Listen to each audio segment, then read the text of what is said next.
Good evening and welcome, everybody. I hope you didn't miss our two first webinars from the EAU Policy Office that we got. The first one at the end of January, where we described the history of prostate cancer screening trials, the ERSPC, the PLCO, and the CAP trial. The ERSPC showing reduction of mortality, PLCO nothing from the start, and the CAP had the problem it was only one PSA sample. In the end, PLCO and ERSPC agreed that there is a reduction, considerable reduction in prostate cancer mortality. In the second EuroWebinar, we discussed the role of MRI with Veru. You know since then that the PRIME study has been published in JAMA by Kasi Viswanathan, showing that probably biparametric MRI in the screening setting is as good as multiparametric. I think that's an important step forward. So welcome now to the third webinar that we organize together with the European School and the PRAISE-U Consortium. In the PRAISE-U Consortium, one of my right hands obviously is Roderick van den Berg, who co-chairs this session today. So very much welcome to this one. I want to go to the story of screening, but you know all this, that since we had PSA in 1984, there has been this overdiagnosis that was much criticized. Anyway, the screening trials, the American and the European one, started in 1993 and reported in 2009 divergent results. No risk reduction in the American and a significant risk reduction in the European. And immediately at that time in 2012, the United States Preventive Services Task Force, because of an overdiagnosis of 20% in the American and more than 50% in the ERSPC, recommended against the use of PSA for early detection of prostate cancer. So we needed to do something about it.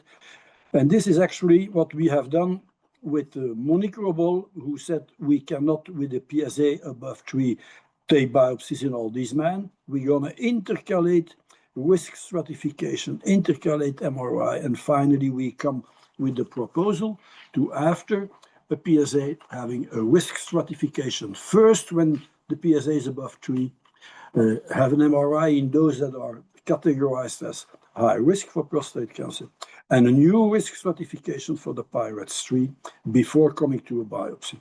This way we reduce the number of MRIs, we decrease the number of biopsies, meaning that overdiagnosis is greatly reduced. Now, this is the final PRAISE-U screening algorithm. You know that the European Council and the European Commission have asked us to propose on how we would do it in the future, with, as you can see, 2 risk stratifications built in. This is with risk calculators that have been designed based on the ERSPC study. The question now is today whether we can do better. The PRAISE-U Consortium, actually, we are looking at what the European Commission has asked us, what's ongoing today, what is the state of play, what's the needs assessment, what's the cost effectiveness, and then we needed to run 5 pilot studies. The 5 pilots, you know, are in the different European countries and are now up and running, and we hope to report back in the end of 2026 to the Commission.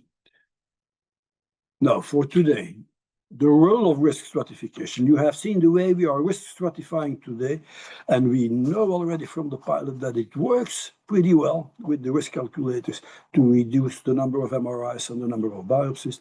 But there's new things around the corner. Can predictive models and biomarkers reshape our screening strategy? We know there's a growing role of genetic testing in prostate cancer reduction, and how can we incorporate this information into predictive models and into clinical practice. And this is the panel that we have today that is going to discuss this, but I leave the word now and welcome to my co-chair, Roderick. Please, Roderick van den Berg. Thank you very much, Hein. It's a pleasure to co-host this third webinar on screening. It's very well attended, which is not very surprising since screening efforts can have a European-wide impact on many men, reducing the burden of prostate cancer. We will provide you with this state-of-the-art update on risk stratification and advanced screening methods. For the speakers, I would like to ask them to try to stay within the allocated time. And for the attendees, I would like to ask them to use the question and answer button. If you have any questions, we will try to answer them during this session. And now it's time to introduce our four speakers. We have Evelien Heinsdijk from Rotterdam. We have Sanne Westerhout from Rotterdam and Amsterdam. We have Jale Lakes from Düsseldorf. And our last, of course, outstanding speaker is Anssi Auvinen from Tampere in Finland. And I would like to give the floor to him to start with the first talk on risk prediction modeling in screening in detail. Please go ahead, Anssi. Thank you, Hein. Thank you, Roderick. So my name is Anssi Auvinen. I come from Tampere, Finland, where I'm a professor of epidemiology and head of the Prostate Cancer Research Center. And I was asked to give an introduction to the topic of today. So for declaration of interests, I have very little in terms of financial interest, one lecture fee and travel grant, research funding from the EU and from Finnish funders, and my background is in the ERSPC trial and currently ProScreen trial. What is risk stratification? The idea is that we assess risks and then we apply the results into kind of segment the population, the screened men in this case, to classify them in accordance with their estimated probability of harboring prostate cancer currently, above all aggressive clinically signal prostate cancer, and the risk of developing it in the future. So we like to group the participants into various bins or groups in terms of their risk. So it is both sort of the screening test is used for evaluating what is the current probability, but then also for risk stratification in screening, we are trying to predict the future health states such as development of prostate cancer. And we use various types of information to assign probabilities of developing cancers. And screening itself already is a means. It's been developed for risk management, for risk reduction. We try to affect the risk of dying from prostate cancer. Screening itself is aimed at identifying high-risk individuals and referring them for diagnostic examinations, so we can regard each and every screening test as a risk classifier. And why would we want to add more levels of risk stratification to simple PSA? Well, we want to optimize the resource allocation, use most of the resources for those who have the highest risk of having cancer and death from prostate cancer, and we want to maximize also benefits and minimize harms. Why screen intensively men with a very low risk? There are several assumptions underlying. As an epidemiologist, these are very important to me, and perhaps the most important one is an assumption that the relative risk reduction is relative to the baseline risk. So the predicted risk, if assume that the man has a high risk, it would mean that he has also a higher probability of benefiting from screening, and the screening effect would be larger. Which would, on the other hand, mean also that people at higher risk would gain more from screening. And therefore, more intensive screening would be justified for high-risk groups, whether it be most frequent screening, as is typically, or some other way of intensifying screening efforts. And this is just a visualization to show the relative risk reduction, meaning that the benefit is assumed to be proportional to the underlying risk. A low risk would mean low absolute benefit from screening. A high risk would mean high absolute risks, even if the 20% relative risk reduction would be observed for everybody. There are many types of information that can be used for risk prediction. There are established risk factors that are believed to really affect the probability of developing prostate cancer, such as age, ethnicity, family history, genetic factors, nowadays very much including the polygenic risk scores. There are also risk indicators that are not believed to affect the probability of developing prostate cancer, and these are biochemical factors, PSA density, kallikrein panels, urine, RNA, and also the imaging results, MRI or microultrasound, can be regarded as risk indicators rather than risk factors. And then, as already mentioned by Hein, there are also multifactorial risk algorithms that utilize abundant information, the SWOP or ERSPC, PCPT, PBCG, and other risk calculators have been used. And how do we use risk stratification in the screening process? In the ERSPC, there was only one stage risk stratification, PSA, followed by prostate biopsy. For Göteborg 2, there are two risk stratifications, first PSA and then MRI, followed by biopsy if indicated. In our Finnish ProScreen trial, we've used 3 levels of risk stratification, first PSA, then 4K score, then MRI, and only then prostate biopsy. But as Hein already mentioned, for PRAISE-U, this is even more complicated. There are these risk calculators applied after PSA and after MRI to aid in stratifying the participants. So when I said that high-risk groups are expected to benefit more, which would justify more intensive screening, then very often how this is done is increasing the screening frequency, or the other way around, decreasing it for those at a low risk. So for instance, in Göteborg 2, the interval is, I think, 2 to 8 years actually. In the ProScreen, it's 2 to 6 years based on the baseline PSA. Also, another opportunity would be to discontinue screening earlier for men with a low risk. For instance, for men with PSA below 1 at age 60, there have been modeling studies suggesting that screening could be discontinued based on the Swedish observational studies, but also in the ERSPC trial by Sebastian Remmers and Iris Ola. However, a word of caution, in the ERSPC, we have analyzed the impact of age on screening outcomes, and the results are not very simple, but there's no consistent evidence. So it seems that in Sweden it was the younger men who had the largest benefit, while in the Netherlands and Finland it was the oldest men. So this would be a sort of a counterexample. It does not always result in larger benefits if you have higher risk. So to summarize, risk stratification means that we are sort of modifying the intervention to follow the estimated baseline risk. It is always an essential component of screening, and now currently more and more complex algorithms have been developed for this purpose. Thank you. So Ansi, thank you very much. That was very informative. There's time for one question, and I would like to ask it.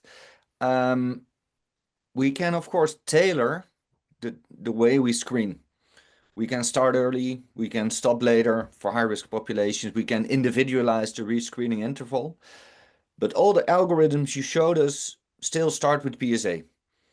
Is there any role for any group or region where something else than PSA should be the first step on a population level screening program? That's an interesting question. There was the McHugh and co-workers paper from the UK where they used polygenic risk scores, and that was sort of the only indicator they used. But I wouldn't regard the results as encouraging. So my humble opinion is that PSA is still an excellent tool when combined with others, and it's sort of as a first step, it seems to work very well.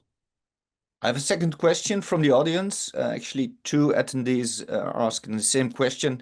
What's the role of digital rectal examination as the first step in screening? In my view, there is plenty of evidence that it should be none. Doesn't work.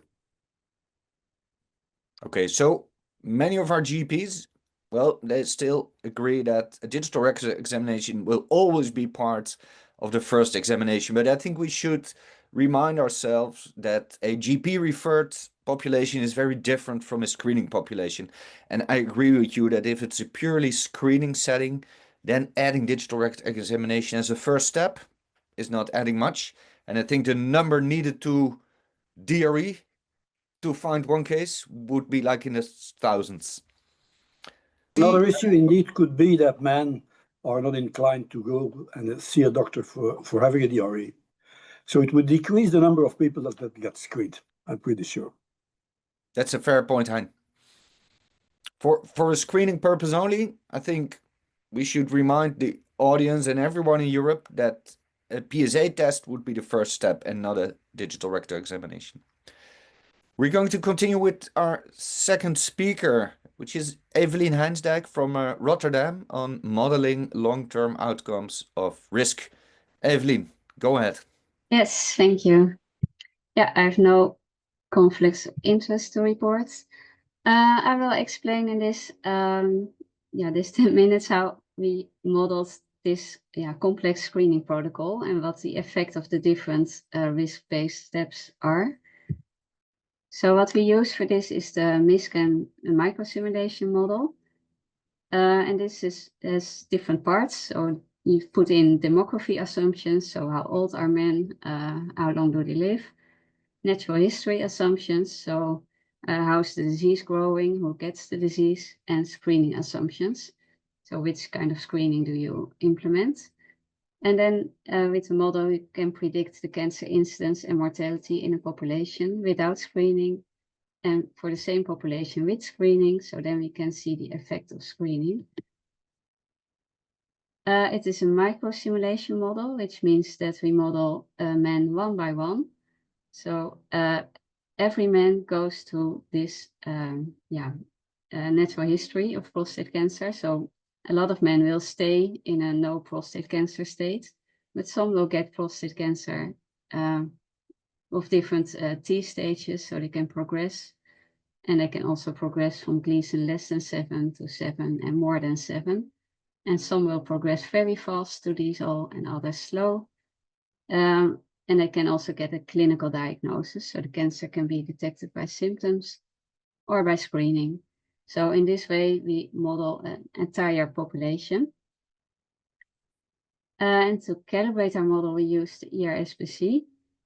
So here you see, for example, for the screen arm, the number of cancers detected by year of follow-up. So you can see the model can predict nicely the cancers that were detected. And you see the 4-year screening interval nicely in the pattern. We also looked at age, we looked at stage, we looked at the control arm, of course.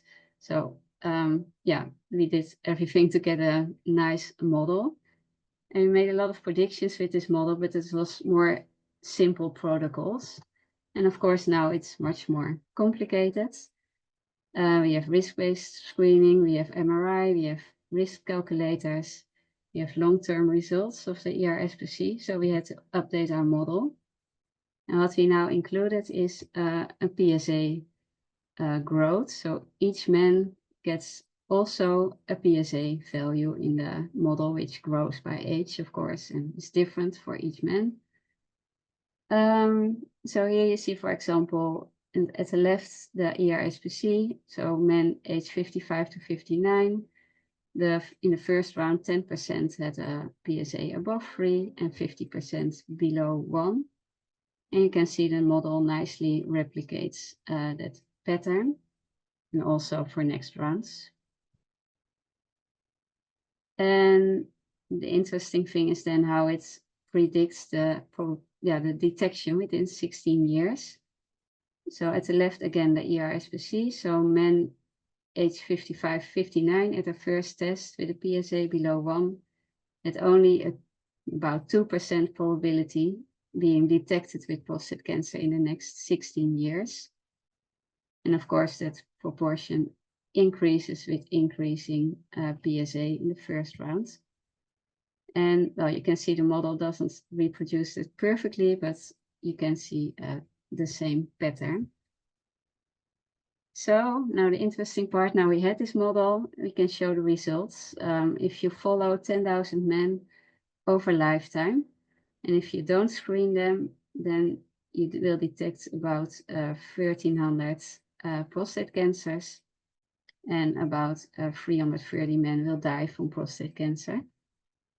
So if we do the ERSPC protocol, so screening every 4 years and do a biopsy after a positive PSA test, well, then you see you need 4,000 biopsies and about 200 men will die from prostate cancer.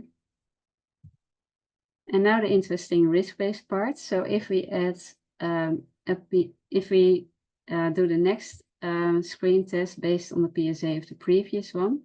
So if people with a PSA below 1 stop screening or have a longer interval, then of course you need less PSA tests, about 20% less for this population. And you still have the same number of prostate cancer deaths, actually. But for the other results, it doesn't do much. Now, if we take the ERSPC protocol and we add MRI before biopsy, then of course you need MRIs, but you don't need much biopsies anymore, so big reduction. And you have about the same number of prostate cancer deaths. It's a little bit better even. If you add a risk calculator before the MRI, then you need less MRIs, and yeah, the other results are about the same. And if you add the protocol proposed by the EAU, then, so if you do actually everything, you do PSA based intervals, MRI and a risk calculator, then you need much less PSA tests, you have much less biopsies, little less overdiagnosis, and well, actually the same number of prostate cancer deaths as screening everybody according to the ERSPC protocol. So a big reduction in comparison with no screening. So reduce the harms, keeps the benefits. Risk-based screening really does that. So it reduces PSA tests, and the MRI and risk calculator reduce the number of biopsies and overdiagnosis. And the combination of both PSA and MRI and risk calculator leads to the largest reductions in harms. So thank you. So thank you, Evelien. Very informative again. I really like these modeling approaches. I think if we have to, well, present our results to a government organization who have to decide on screening, these models will be very important to convince them. We can, of course, start different screening strategies, like starting in every man who turns 50, or starting by inviting everyone between 50 and 70. We have, of course, different approaches how to introduce screening in the future, and then also decide on screening intensity, when to start, when to stop. Do you have any suggestion how the perfect protocol would look like? Well, if you discuss like ages, when to start, and screening intervals. Yeah, so in the past we mainly looked at ages and intervals, and then we saw you should stop in time. Well, at least, well, that's quite efficient for the government, so it doesn't cost that much money, and you have the greatest benefits. But of course, if you have more money, then you can stop at a little bit later age. So indeed 69, 72 maybe. But also it depends, of course, by country. If your life expectancy is lower, then you can stop earlier. So we didn't experiment much until now with PSA risk-based protocols, and we also didn't. So this is really our first analysis with MRI and with risk calculators. So we really have to try a lot of those protocols indeed still. So the effect of adding risk calculators and MRI, and especially the combination, is striking. You have a 64% lower unnecessary biopsy or biopsy rate, which is, of course, well, a game changer.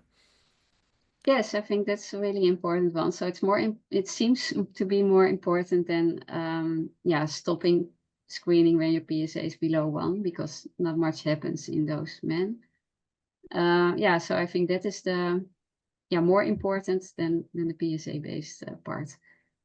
So I have one last question to you. Your model shows that the reduction in insignificant disease is only about 6 or 7%. Yeah, I'm a little bit surprised while by there that are too. some reviews out there summarizing the data from trials on MRI application in screening trials, and they suggest a like 60 to 70% reduction in insignificant disease. How can you? Yeah. Well, why is that difference? Yeah, so that's also something we still have to look in.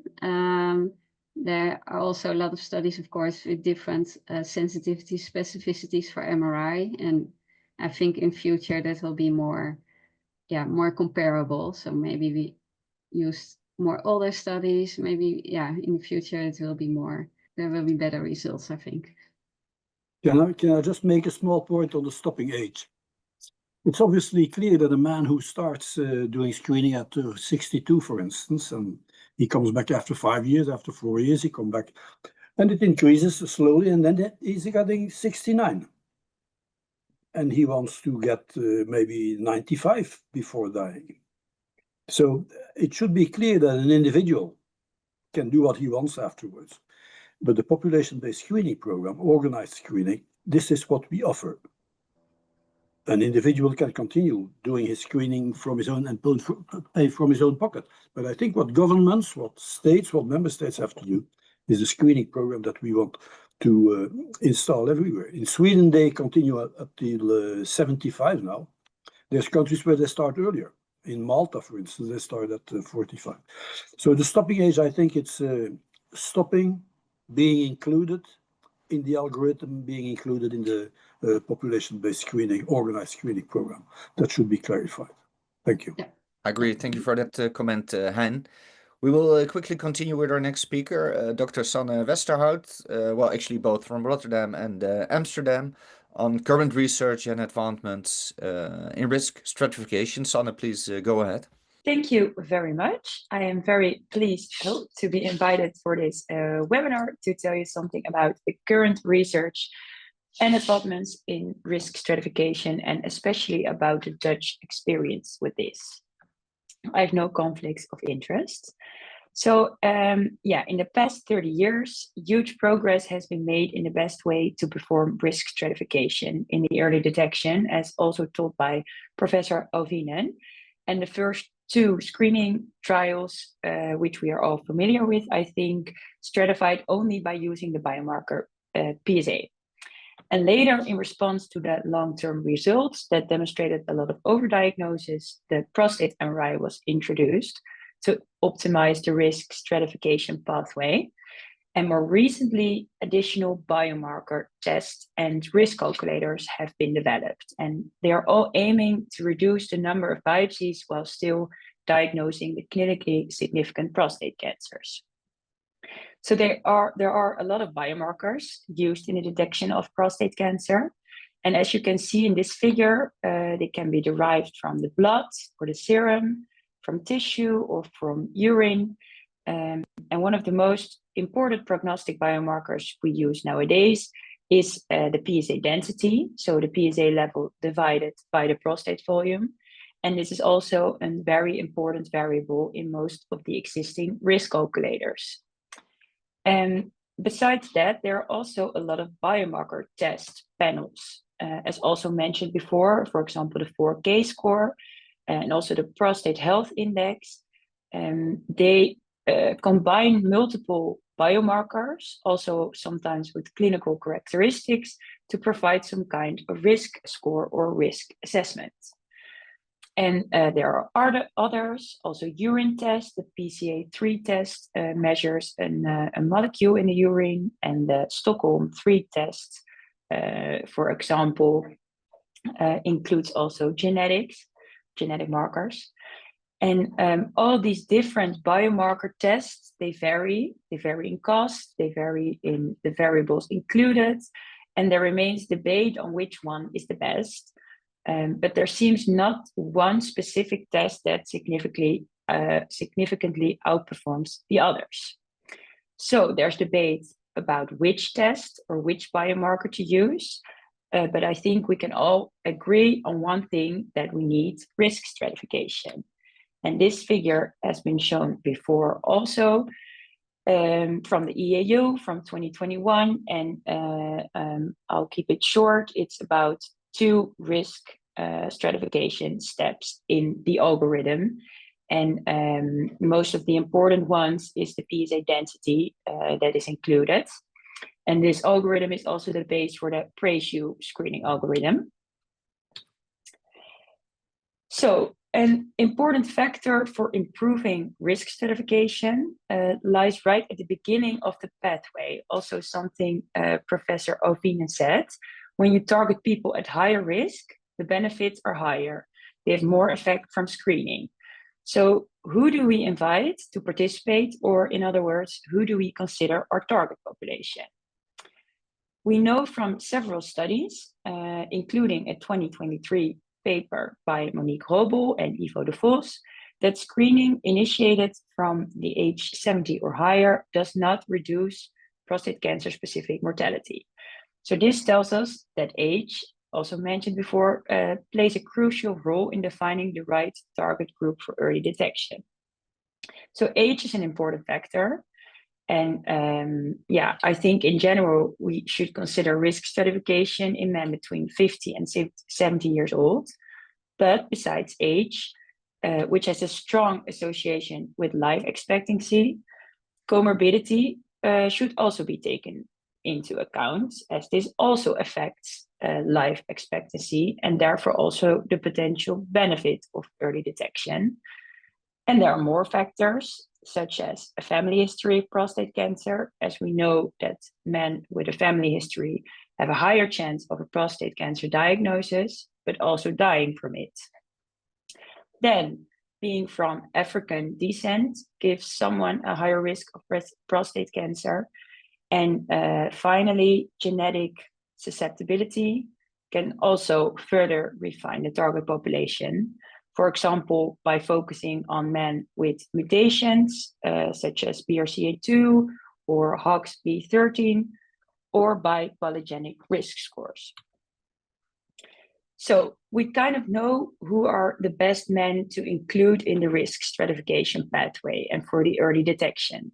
But how to put this risk stratification in practice?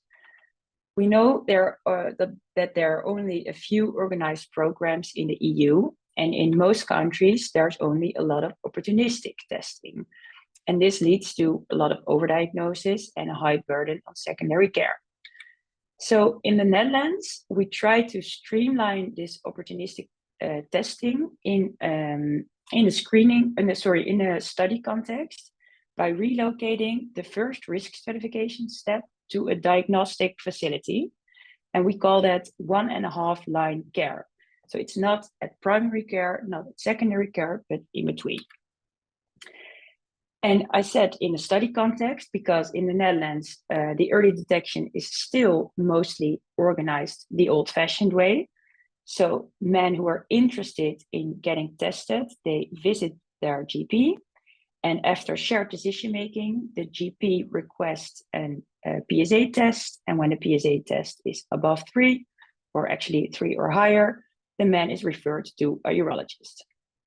But the problem with this approach is that it causes a lot of unnecessary referrals and investigations, particularly for men with a moderately elevated PSA, so between 3 and 10 or 3 and 15. And in that man, the chance of finding a significant cancer is actually quite low.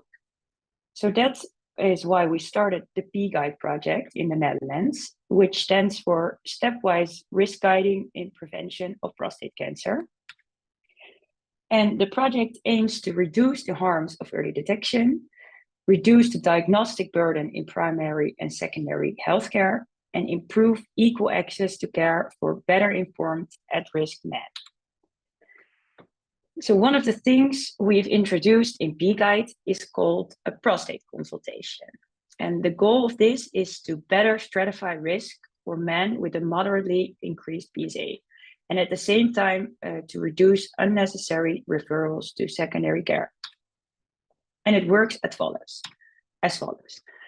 After shared decision between men and a GP to do a PSA test, and the result is between 3 and 10, the GP can refer the man to a prostate consultation instead of directly to a urologist. And at the consultation, the PSA is repeated. We do a short medical history, a DRE, and a transrectal ultrasound. And the findings are then entered into the Rotterdam Prostate Cancer Risk Calculator. So we do a risk stratification step. And this helps classify the men as low or elevated risk, and that the outcome is then reported back to the GP. So the first results of the prostate consultation were published in 2023, and they were very promising. Men can usually get an appointment within 1 or 2 weeks, so the waiting time is very short. GPs feel supported, and I think the most important that in approximately 70% of men, a referral to secondary care could have been avoided. And also it proved to be safe after 1 year with only 1 missed clinically significant prostate cancer. So in the meantime, since then, a couple of new sites have opened, and the potential reduction in referrals seems very similar. So we are now waiting for the long-term follow-up results to see how these men are doing over time. So my last slide, what will the near future bring us? Because not only in the Netherlands, but across Europe, there's a lot of ongoing work to find the best approach for individual and risk-based early detection. And besides the earlier mentioned PRAISE-U project, another example is the Transform trial, which recently started in the UK with the aim to identify the most effective screening strategy. And in short, men are randomized and then invited to participate, and they can end up in one of the 4 study arms. You can see them over here. And what's interesting is that in none of these 4 arms, a risk calculator is used before the MRI for further risk stratification. But hopefully the results from this trial, but also the results from the PRAISE-U project, will give us more insight into feasible ways to organize risk-based early detection of prostate cancer. Thank you very much for your attention. Thank you very much, Sanne, for your excellent talk. I have a very important question, but I will leave it. I will keep it for after the talks and the 50 minutes of discussion, because it's time for the last talk by Jale Lakes from Düsseldorf on the role of genetic and familial risk in prostate cancer screening. Please go ahead. Hello and good evening, everyone. So I will talk about the role of the genetic and familial risk in prostate cancer screening. And as we all know, early detection is still a global challenge in a clinical significant prostate cancer. And we know that opportunistic screening leads to overdiagnosis and overtreatment. But high-risk individuals with familial or genetic predisposition are underserved by current strategies. It is known that 57% of the PCA risk is due to inherited genetic factors, and family history and pathogenic germline variants increase incidence, mortality, and aggressiveness of the tumors. Polygenic risk score refine individual risk prediction. But there are current gaps. Unlike the breast and ovarian cancer, PCA screening for high-risk individuals remains largely unimplemented. So the future aims are to reduce overdiagnosis and overtreatment in low-risk individuals while improving early detection and survival in high-risk individuals. So first of all, to the familial predisposition. Family history of PCA increases the likelihood of diagnosis and raises its mortality risk, with the risk escalating based on the number of affected relatives and the age of diagnosis. For example, a man of 45 years has a 10-year probability of developing prostate cancer of 5%. If he has one first-degree relative with prostate cancer, it rises to 30%.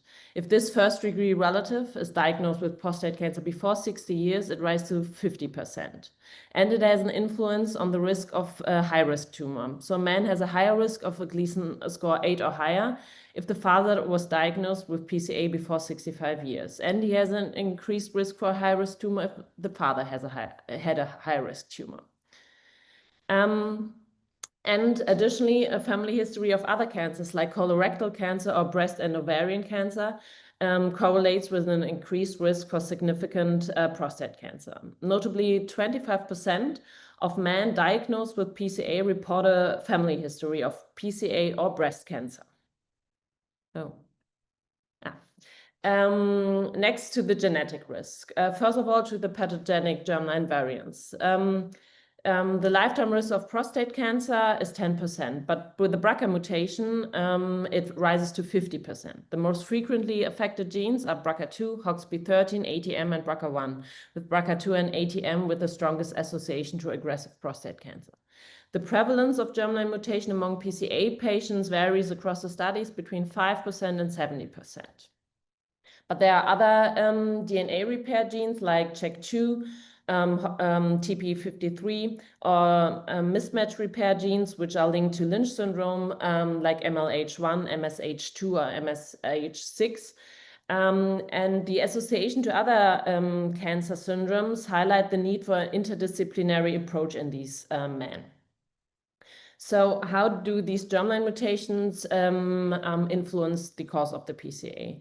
The BRCA1 and 2 carriers have a higher risk of poorly differentiated PCA, meaning at least score 8 or higher, have a higher risk of locally advanced tumors with T3 or T4 stages, and they have a higher risk of lymph node involvement and metastatic disease. And they have a higher risk of metastases and recurrence after radiotherapy compared to radical prostatectomy. And the BRCA1 and 2 and ATM carriers have a higher likelihood of disease upgrading under active surveillance. So these biomarkers should not only be integrated into screening, but also in the treatment planning of these men. One study which tried to establish a screening algorithm for these mutation carriers is the IMPACT study. They recruited BRCA1 and 2 germline mutation carriers and male non-carrier controls in the age of 40 to 69 years. And they got an annual PSA. If the PSA was above 3, they got a prostate biopsy. 3,000 participants were recruited. 500 men had a PSA above 3. 350 biopsies were performed, and 112 PCAs were found. The results were that BRCA2 carriers had a younger age at diagnosis, had a higher likelihood of clinical significant disease, and 77 had an intermediate or high-risk prostate cancer versus 40% of the non-carriers. So this underlines the high influence of the germline variants on the diagnosis and of the cause of the PCA. Next to these rare germline variants, there's a so-called single nucleotide polymorphism. Each individual SNP is associated with a low increase in risk, but the overall genetic risk rises with the number of affected SNPs. The whole number of affected SNPs is combined in a so-called polygenic risk score, PRS, and up to date there are 215 SNPs identified through genome-wide association studies, which are associated with prostate cancer. The BARCODE-1 study analyzed these SNPs in a screening setting, and 6,000 men were genotyped, aged between 55 and 69 years, and they analyzed 113 SNPs. 12% of these men had a PRS, a polygenic risk score, above the 19th percentile, and 14% of the men were diagnosed with PCA. 55% had an intermediate or high risk cancer, and 21% had an unfavorable, intermediate, high, or very high risk PCA. And it is important to say that 64% of the prostate cancer cases were diagnosed with a PSA below 3. So they detected a high proportion of clinical significant disease compared with PSA or MRI alone, and maybe they're a promising option for future screening. For me, there are two questions still unanswered. First of all, who should be tested? There are differences in the genetic testing recommendations across the guidelines and the consensus statements. For me, the NCCN guidelines offer the most detailed one. I don't want to go into detail with these recommendations, but it's important to say that they only refer to PCA patients. They are not giving us any recommendations for healthy men with a family history who wants to be tested. And the other question is, what should we do with mutation carriers? And the NCCN guidelines say that the BRCA1, 2, and HOXB13 carriers should start screening at 40 years or 10 years before the youngest prostate cancer diagnosis in the family. And they should continue annually. But there's no MRI included in this recommendation, and nowadays the MRI is one important part of the prostate cancer diagnosis. There are studies who analyzed the MRI in these mutation carriers. For example, this one, they did an annual screening with PSA, MRI, and DRE. And if one had a suspicious result, they got a prostate biopsy. The MRI screening alone achieved a superior net benefit compared with the PSA alone, detecting 1 additional cancer per 7.5 patients while avoiding unnecessary biopsies. So the MRI can't be left out when talking about a screening algorithm in these mutation carriers. So family history and genetic alterations are a significant risk factor for prostate cancers. Germline mutations are associated with the increased risk of early onset disease, locally advanced tumors, more aggressive tumor biology, early metastatic progression. And so there are future challenges we have to face. The lack of centralized access point for these high-risk men. There's an information gap, for example, for private practices, and a lack of defined screening and treatment pathways, and a lack of standardized criteria for genetic testing. And up to date, there's no integration of the MRI in this screening. To face these challenges, we opened a prevention clinic in Düsseldorf just recently, and it's a cooperation between urology, human genetics, radiology, and the Department of Psycho-Oncology. And we invite men with a genetic risk, for example, with BRCA mutations because of a breast cancer diagnosis in the family, or a familial predisposition. And first of all, they come to the urology, get a typical medical examination and a PSA. Afterward, they go to the human genetics, get a counseling and a panel testing of 20 genes associated with prostate cancer. And afterwards, they go to the radiology and getting an MRI regardless of their PSA. Afterwards, we get in some kind of risk board and discuss these people and giving them in an algorithm a personalized screening recommendation. The results are still pending, but this maybe can be some kind of blueprint for an access point for these high-risk men. Thank you very much. Thank you, Jale. That's very interesting. I have a short question on your last slide. What is the definition of familial risk for this program? Yes, we have inclusion criteria. We say that one first degree relative with prostate cancer before 60, early onset prostate cancer, or 2 first degree relatives with prostate cancer. To date, we are not including any breast cancer in the inclusion criteria, but we're still discussing about it to change it. Because there are so many people who telling us about moms and sisters with breast cancer. And we're including BRCA2 and all the CHEK2, BRCA1, ATM, and all the mismatch repair genes. Okay. So my other brief question is on BRCA2. There's a lot of attention for it. I'm always surprised to learn how infrequent it is. It's only 1 in 300 or 350 in the general population? Yes, I think in the general population, yes, but in prostate cancer, in prostate cancer patients, it's more often. But I think when these men don't have any access points, there are so many people who say, my mom has a breast cancer, and they get how to do their screening, but the men are all of them, they are lost. They go to their private practices and say, I have a BRCA mutations, and they say, I don't know what to do with it. So that's our idea, to give them an access point. Excellent. Do you have any idea how BRCA2 prostate cancer screening management is managed throughout different European countries? Oh, I don't know. Is it more or less similar, or?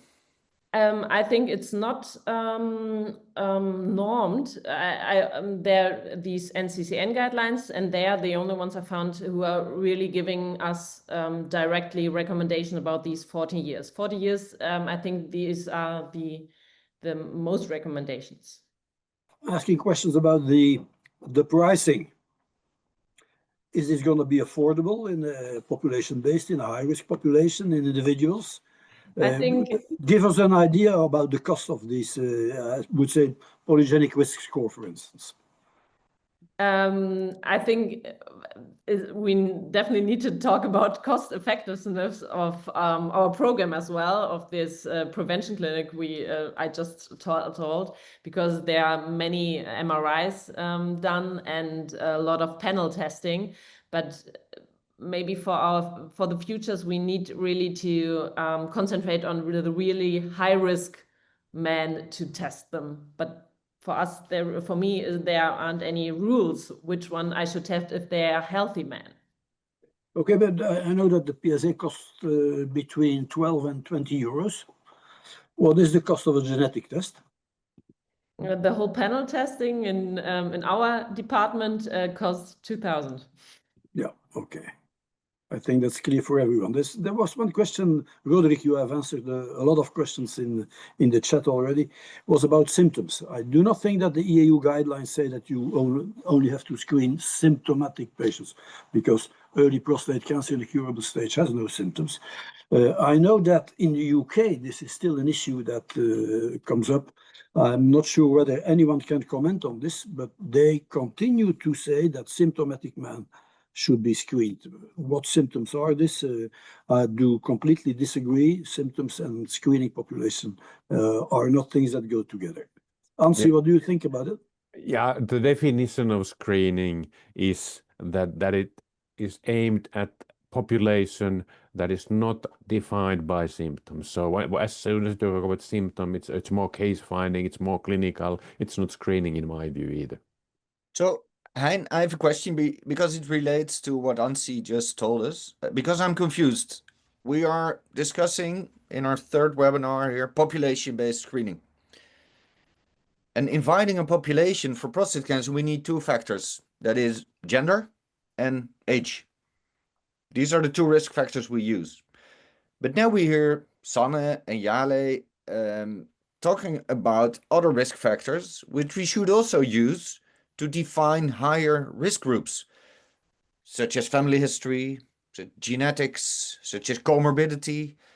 But can we still call that population-based screening? Or I have some very experienced colleagues who, well, try to convince me that you're not allowed to use these risk factors, otherwise you cannot call it population-based screening. So what is your idea on this? Maybe I can ask Ansi first and then the other speakers. Yeah, basically, if we start from the entire population and then we use whatever method for risk stratification, whether it's a PSA, whether it's a polygenic risk score, whether it's directly MRI, I think as long as we start from the population and we use any method to distinguish a subgroup that should be go further into the process towards diagnostic examination. To me, that is still population screening. I can maybe ventilate what I have in mind. Population-based screening, organized screening, is meant to healthy, unsuspicious men. These healthy, unsuspicious men, we do not want them to become patients. That's why they are in contact with an organization that invites them, that tells them what they have to do to come back in 2 years, to come back in 4 years, or to go and become a patient and go and see a GP or a urologist. For me, the high-risk population, I think that Alexandre de Lattaille in France is thinking about just targeting screening to this group. Is African-American origin, is BRCA2 gene mutation, is a strong family history, a real strong family history where first-degree relatives died at early age with a high advance. For me, this is not the healthy, unsuspicious population for which we design population-based organized screening. They become patients early because they need to start at 40. They need to go and see their GP, have their PSA determined, and then trying to follow them up in order to avoid them to become too advanced to be cured. For me, these are patients.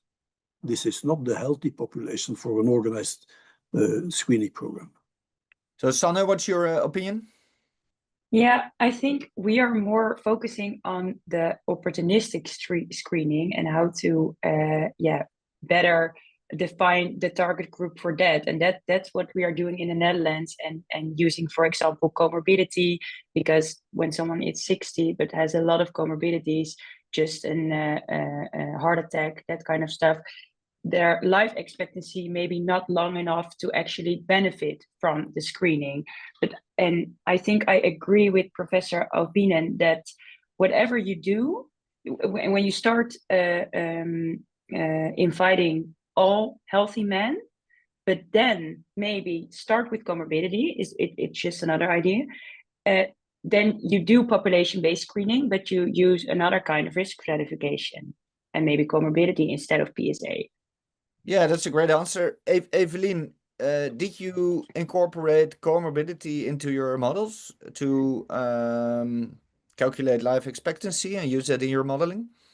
Well, not in this model. We sometimes, of course, did some analysis, and then you, of course, see that you gain less life years if you screen people with large comorbidities.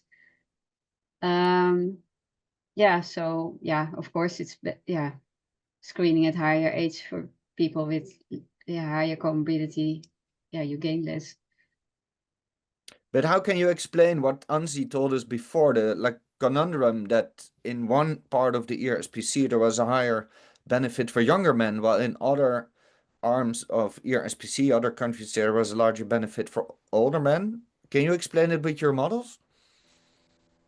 No, not directly. No, that's also a mystery for us. Yeah, because the life expectancy in Europe doesn't change that much. It's not so much difference. Anzi, what's your explanation? For me, it would be logical that a younger man has more to gain. We know these studies showing that doing surgery on like 60 years age has a lifelong impact.